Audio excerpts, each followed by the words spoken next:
The African Mining Indaba conference opened in Cape Town on Monday, just as global focus shifts to the continent in a search for new sources of metals.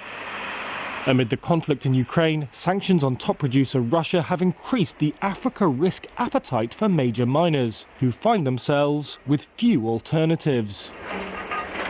Companies and investors are considering projects they may have previously overlooked. Governments are also looking to Africa, anxious to ensure their countries can procure enough metals.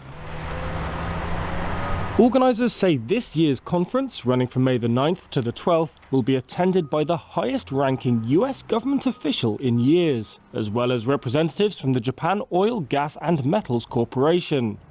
A sign perhaps of wealthy countries' concerns about securing supply. But the risks associated with mining in sub-Saharan Africa remain. The acute security challenge facing mines in the gold-rich Sahel was highlighted last month. Russia's Nordgold abandoning its Topako mine in Burkina Faso over an increasing threat from militants. Even the continent's most industrialized economy, South Africa, has its challenges. Deteriorating rail infrastructure there is forcing some coal producers to resort to trucking their product to ports. Russia is responsible for 7% of global nickel supply, 10% of platinum and 25 to 30% of palladium. With that off the table, Africa's rich deposits start looking a lot more attractive. To talk to us a little bit more about the African Mining Indaba, we're now joined by Peter Major, who's a mining analyst. Peter, thanks very much indeed for joining us. It's been quite a while, but good to see you again. Good to see you, Peter, and the program. Yeah, so this Indaba is... I wish you were here live. Yeah, no, I'm going to make sure that we're there live next time. But talking about this Indaba, coming out of COVID, and I say that cautiously because we're still in it, but we're starting to work as if we are in that era and need to prepare, I guess. Do you think that this theme, evolution of African mining, investing in the energy transition, ESG and the economies, is what we need to be talking about today, where we are with mining?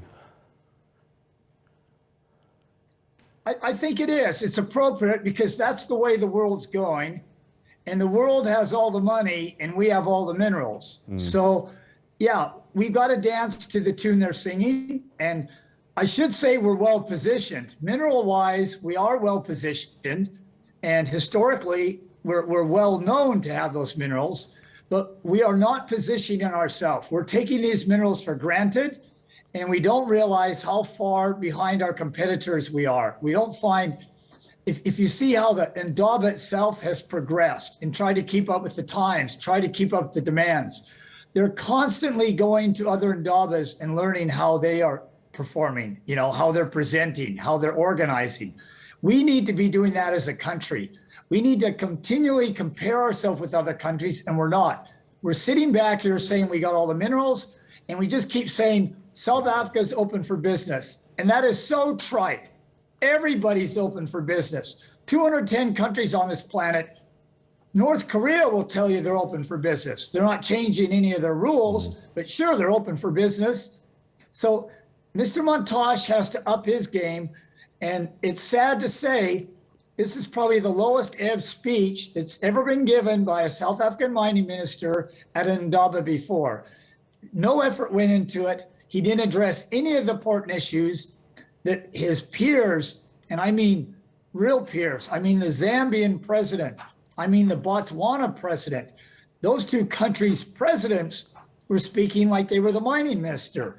And boy, they were being explicit and specific what they're doing and how they see the future and what they're doing to make it attractive for investors, how they are really open for business. So Mr. Ramaphosa really has to double down tomorrow and come across concrete, sincere, genuine, and attractive if he doesn't want to blow this great opportunity, because the Indaba was well attended. What is it that's holding us back, do you think? Often you hear about red tape, too much of this, too much of that it's hard work. And, you know, these companies have to put up with it because the minerals are underground. It's not like they can go somewhere else. But how can we make life easier for investors? I think we have to throw away this ideology. And maybe we don't throw it away. Let's just not have it. Let's just do what the rest of the world is doing. And it's thinking logically like the investors. If you want something, you have to think like the person who has the thing you want. If you want money, you have to think and position yourself as that person desires to give you his money. And it's not that hard. You know, to think logically and economically should be easy because it's good for everybody.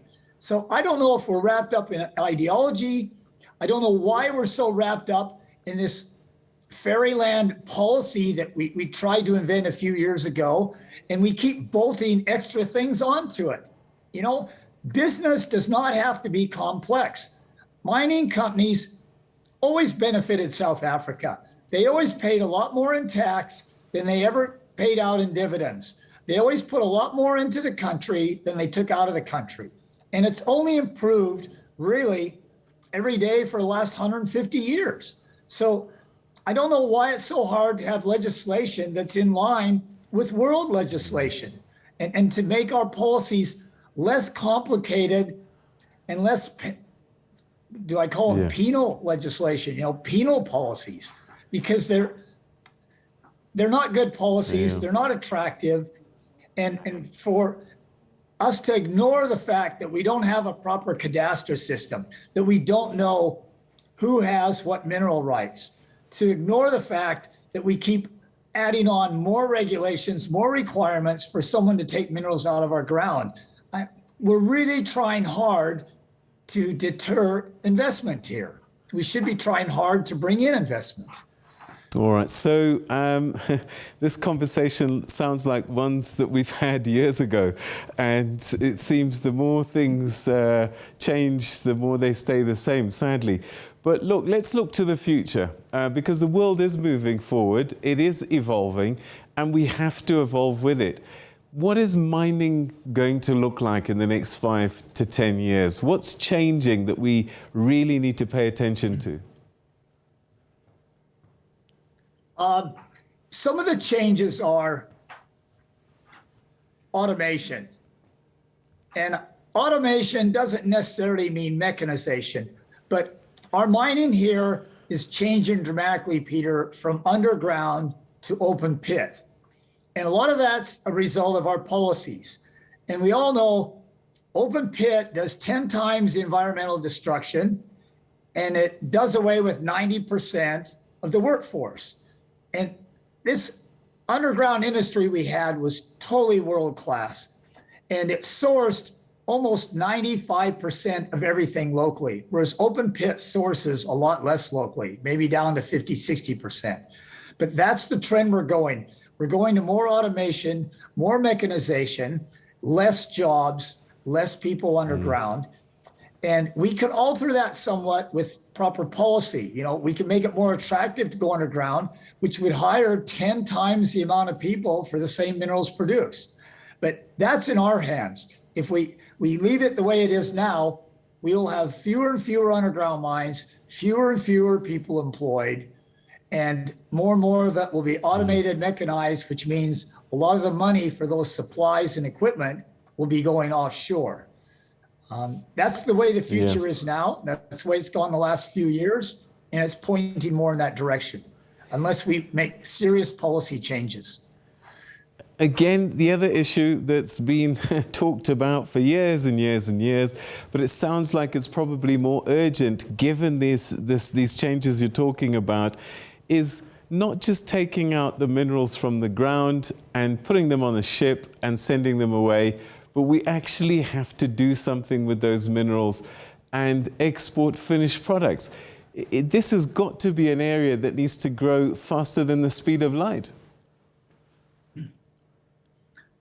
Our beneficiation decades ago was quite a bit higher than it is now. Wow. We've gone reverse on beneficiation. And unfortunately, government thinks talking is just as good as doing. and it's not. And we talk more about beneficiation than we've ever spoken about.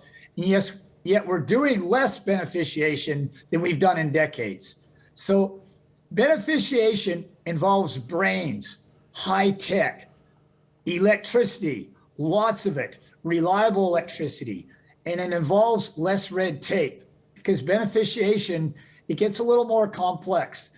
We have exported a lot of our previous beneficiation experts, technology, and know-how to Australia, Canada, and some other countries. They have benefited from the beneficiation technology and brains that we've had.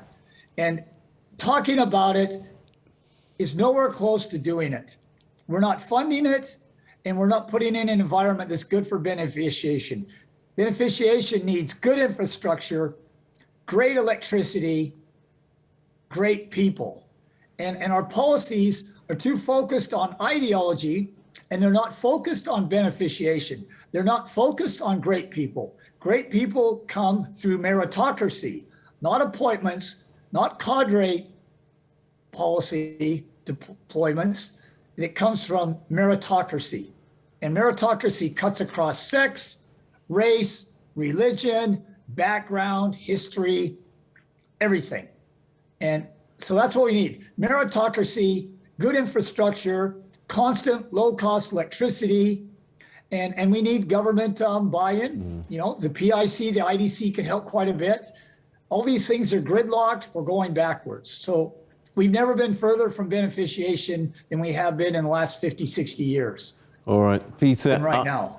Peter, I hope we get another chance to chat perhaps as we start to wrap up the Mining Indaba, but a great start, I think, just to lay the land a little bit. But we'll talk a little bit more, the nuts and bolts, the next time we chat. Thanks so much. Good talking to you again, my brother. Okay, thank you very much for the opportunity. Have a good evening. All right, that's Peter Major, regular commentator on mining industry, and he says that I'm afraid we've got to do a lot more than talking, because talking isn't doing. And Africa generally, we're lagging behind other parts of the world in terms of the opportunities and the way that mining can be and should be